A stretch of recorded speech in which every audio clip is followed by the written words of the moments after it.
Hey family, this is LaTesha Renee of Grow, Grief, Reconnection, and Ongoing Wellness.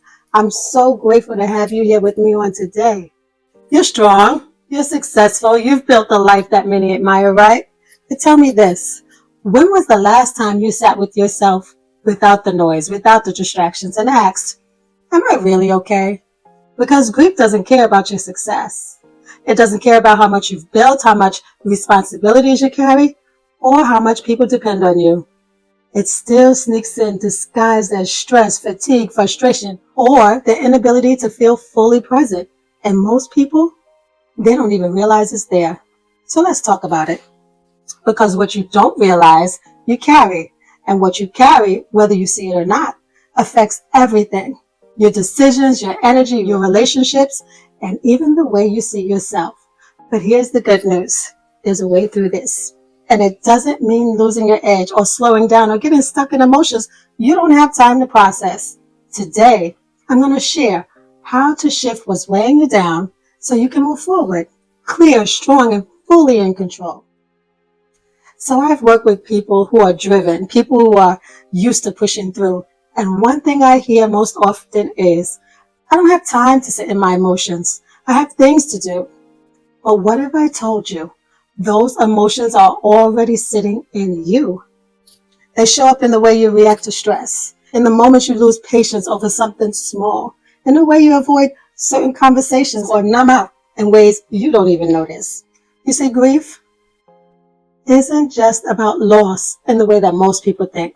It's about change, the ending of something that mattered. And if you don't acknowledge it, it doesn't go away. It just buries itself even deeper. But when you finally face it, that's when things shift. Think about this. Have you ever carried a bag on one shoulder for too long and at first you adjust, you compensate, but then over time it changes the way you stand, the way you move, and the way you feel. You don't even realize the tension it's causing until you set it down. That's what we're doing today. We're setting some of this weight down. Now, I know you don't have time for long, drawn-out processes. You need something that fits into your life, right?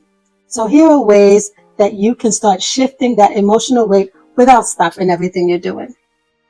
I call this name it to tame it, where you acknowledge what's actually there. Most people don't deal with grief because they don't think they have it. It doesn't always show up as deep sadness or uncontrollable tears.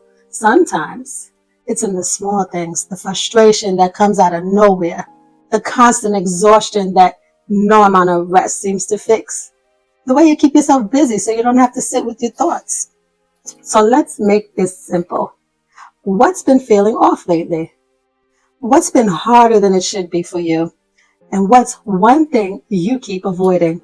Because grief, it doesn't just show up when you lose someone.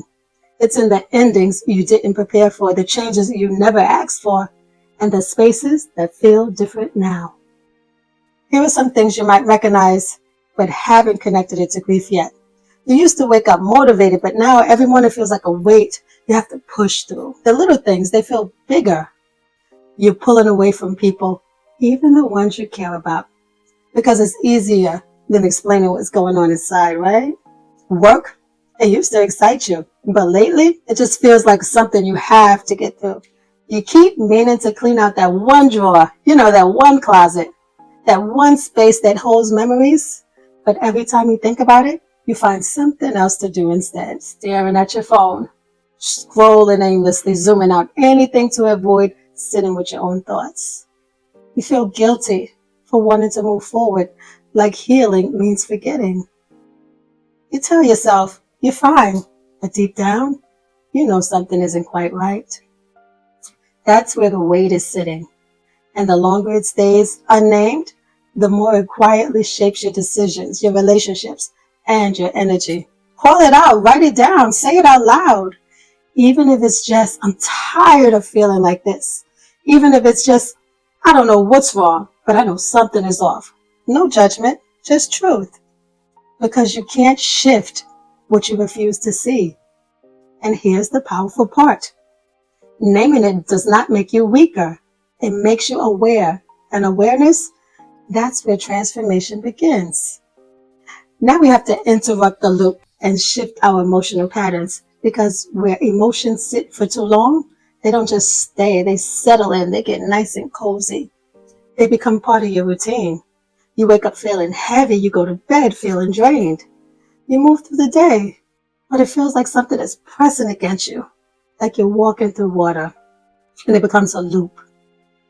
And if you don't interrupt that loop, it starts to feel normal, even though deep down, you know it's not. So let's shift this right now. And the fastest way is to change your environment, even if it's just for 5 minutes, because your body holds on to emotions. And when you move, emotions move too. So here's how you can start. Step outside. Feel the air, the sun, the breeze. Well, in my case, the cold, the snow, anything that reminds you that life exists beyond your current feeling. Now put your bare feet on the ground. There's something about connecting with the earth that helps you feel more present and more supported. If not on the ground, if you're in your home and you have hardwood floors, put your bare feet on the wood floors. Move your body, stretch, walk, shake out your hands, change your posture. Your body speaks before your mind catches up. So shift the way you're holding yourself. Breathe differently. Inhale deeper than usual. Exhale longer. Let your breath remind your nervous system that you are here and you are safe. Engage your senses. Splash cold water on your face, like they do in the movies. Careful for some of us. You may not want to get our hair wet. Smell something strong like peppermint or citrus, anything that wakes up your brain. And listen to a song that makes you feel alive. Taste something that's fresh and vibrant. You have to interrupt the autopilot. If you always start your morning in silence, play music. If you always eat in a hurry, slow down and actually taste your food. If you always take the same route home, change it up. Do something, anything that reminds you life is not just repeating itself. Why does this work? Because emotion is energy, and energy moves. When you shift something physically, even slightly, your brain gets the signal, hey, we're doing something different. And when your brain catches up, your emotions follow. The loop you were stuck in, it starts to break, and that's where change begins. Now let's start to rebuild our stories and take control of our own narratives. Right now, there's a part of you that believes that grief is just something you carry, like a weight strapped to you, something you have to drag through life. But what if it's not just something that holds you down? What if it's something that carries you forward? It makes you stronger, wiser, more aware than ever before. Because here it is, grief will shape you, but you get to decide how it shapes you. And that starts with the words you choose. I'm a big proponent of words carrying meaning that we live out. But that's a topic for another day. Think about these shifts. Instead of saying, I don't know how to move on, try saying, I'm learning to live fully again in a new way. Instead of, this loss, it changed me, say, this experience is revealing something powerful within me. Instead of, I'll never be the same, try, I'm discovering who I am now. Instead of, I don't recognize myself anymore, say, I'm evolving into someone with deeper wisdom and understanding. Instead of, everything feels different now, try, I'm finding my place in what life looks like today. And here's one that shifts everything. Instead of, I lost something I'll never get back, try, what I had was real, and what I learned from it is still with me. When you shift your words, you shift your mind. And when you shift your mind, you change everything. Because grief is not the end of your story. It's the moment you get to decide how the next chapter will unfold. I want you to try something today, just for today. Pick one of these. You're going to either name what's been heavy, name it and tame it. You're going to either interrupt the loop or rebuild the story. So just one, and then notice how you feel. You don't have to carry this forever, and you don't have to figure it out alone. Think about it like this. Imagine you've been walking around all day carrying this heavy bag, and you don't even realize how much is weighing you down because you've gotten so used to it. But then, for just a moment, you set it down. You stretch, you breathe, and suddenly you feel different. That's what this is about. You are not meant to carry this alone, and you are not meant to stay stuck. So today, just choose one.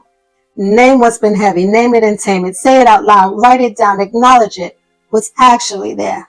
Or interrupt the loop. Change one small thing. Move, breathe, step outside, and shift your energy. Or rebuild the story. Catch one limiting thought and reframe it into something that gives you back your power. And just notice. Notice if you feel even 1% lighter. One moment of relief. One deep breath that just feels a little bit easier. Because that's how it starts. That's how you move forward. Lighter, stronger, and ready for what's next. If you are watching me today, I thank you. I appreciate you, and I see you. Keep healing one step at a time.